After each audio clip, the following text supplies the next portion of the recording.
In this video, we're trying out the Simplify brewer from Bathtub Coffee.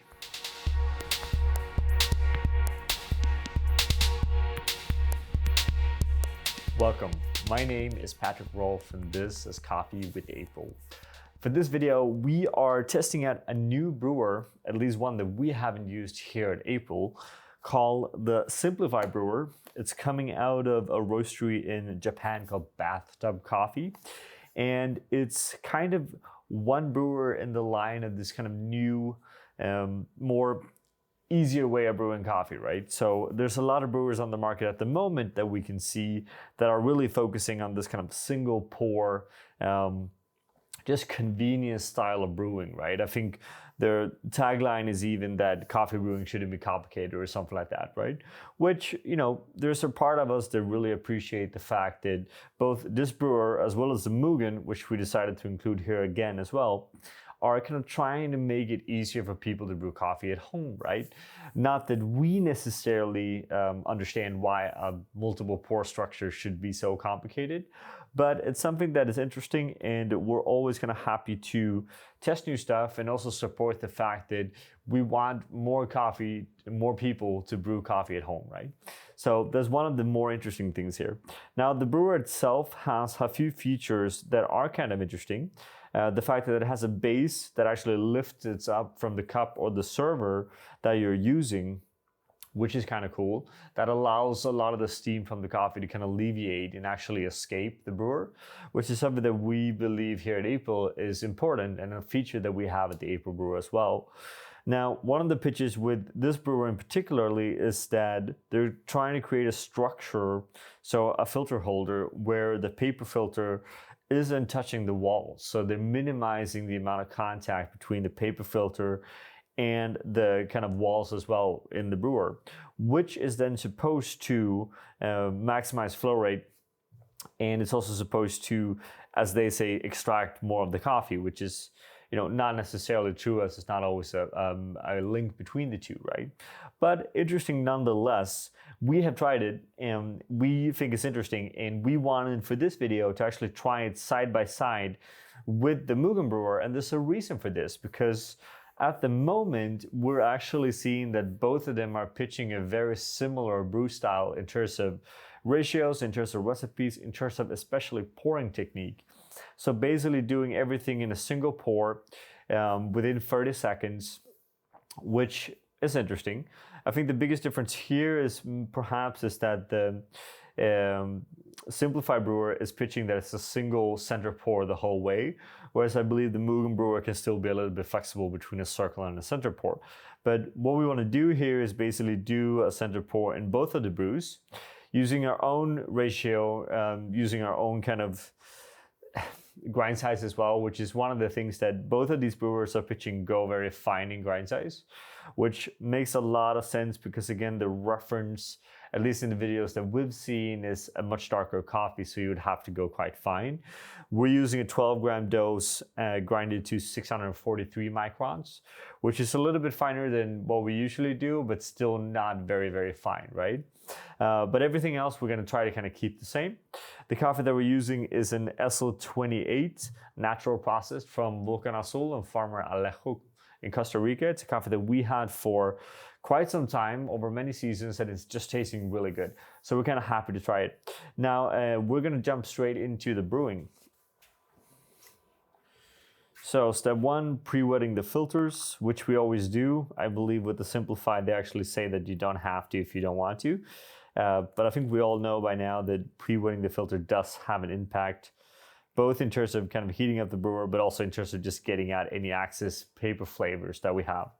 Now, for the brew, we are using the April paper filter in the Simplify, which is perhaps not what they recommend, but that's what we do because that's the flatbed filter that we believe is the best, basically, right? So if you paid close attention here, you saw that we actually changed the April cups to the April servers because basically the structure of the Simplify brewer just doesn't fit on it, right?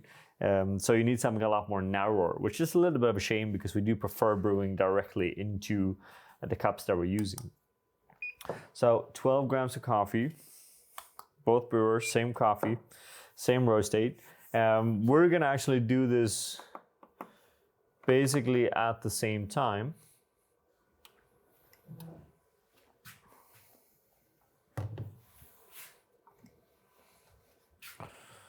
So starting the timers, and then simply 2 center pours, right? So the issue with only pouring center pour again is always, I think, that we're ending up in a situation where not all coffee is actually evenly saturated, which is why we would always prefer a circle pour in the beginning. And we're gonna pour a total amount of 200 grams of water here. And we're done within 30 seconds here as both. So just to clarify here, it's a center pour, it's within 30 seconds. We're dosing 12 grams to 200 grams of water, which is a little bit different than what these guys actually do in their videos. But that's just comes down to preference, right? We have to be a little bit flexible with volume, but also with ratios. We always believe that a smaller amount of coffee tastes better than a larger amount. What both of them kind of have in common when it comes to brewing is that the total brew time is very, very short on both of them. So if you look at, for example, the bathtub video that they have on the Simplify, they have a total brew time of, let's say, 1 minute and 30 seconds, I think, which is kind of what we're trying to mimic here as well. It's going to be a little bit slower here. We can see that especially the Simplify is really slowing down in the end of the brew. It went really quick in the beginning, but now there's still a little bit of water in the bottom, which seems to take a little bit of time to drain down, whereas the Mugen is a little bit faster, which makes sense as a comb brewer. What we're going to do is we're going to let both of them go down. Then we're going to do some measurements, do some tasting, and get right back to you guys with a little bit of feedback and insight on how this is tasting. So we're back with a breakdown on the feedback on these cups, right? And we should focus on the Simplify because that's kind of the brewer that we're been focusing on for this video. And it's kind of interesting. Again, we have a similar challenge to what we had with the Mugen in the past as well. Like they're asking you to do really, really fast brew times, and we're just not getting it basically. And we think, as always, and this is kind of linking back to the grinder video that we did last week, we believe that the roast degree has a massive impact on the flow rate, basically, right? And that's kind of what we're seeing here as well. So our brew time with the Simplify here was actually way above 2 minutes, where we have a really, really fast drawdown in the initial part of the brew, and then it really, really slows down in the end, right? So that's definitely a little bit of a challenge here. We could also see on the coffee bed that we have quite big chunks of coffee still up on the walls, which is a little bit unorthodox as well, and perhaps in a way that doesn't really make sense. When we look at the Mugen here, we're actually ending up with a much faster brew time. We're about around 2 minutes, whereas the Simplify was about 2:30. And that makes a little bit more sense in terms of the use. We could see based on the coffee bed that it's extremely irregular, which is not necessarily recommended. And that's why, for example, we traditionally don't do a center pour on the Mugen exclusively, but we actually do a circle pour as well, right? So we only did that now to just compare the two because they are so similar in what both companies are recommending in terms of usage. We just wanted to see what actually worked the best. Now, TDS-wise, they actually come out very similar, which is kind of interesting because the brew time is so different, right? And TDS range here is about 1.1 to 1.2, which arguably even for us is a little bit on the lower side. So what we could do there, for example, is go finer on the grind size. Now that would cause an even longer contact time, which we don't think is a bad thing in this case, right? We just tried to initially kind of stay true to the recipe that they recommended, right? Which is again, very short brew times, around 1 minute and 30 seconds. But I think it goes without saying that we simply have too light roasted coffee to be able to pull that off, right? So what we would recommend for you guys at home, if you have it, is to simply go a little bit finer, probably close to the 600 microns or a little bit below, and just allow that to extract a little bit more, right? That being said, taste-wise, between the two, it's a remarkable big difference, actually, where both coffees showcase kind of the character of the SL28, which is a little bit raspberry, a little bit candy-like, very kind of caramel vibe to it. I say that more in a kind of fruity way than in a sugary way. And that's interesting, right? But in my own opinion, what I find here is that the Mugen is a lot more complex. It's a lot sweeter. It's a better overall structure in the cup, whereas the Simplify, in comparison, doesn't really hold up. It comes up a little bit cold, a little bit flatter, just lacks a little bit of layers and depth in general, right? Which again comes from the very low TDS. So a higher TDS would help it. Not saying it's not tasty, just saying it's different, right?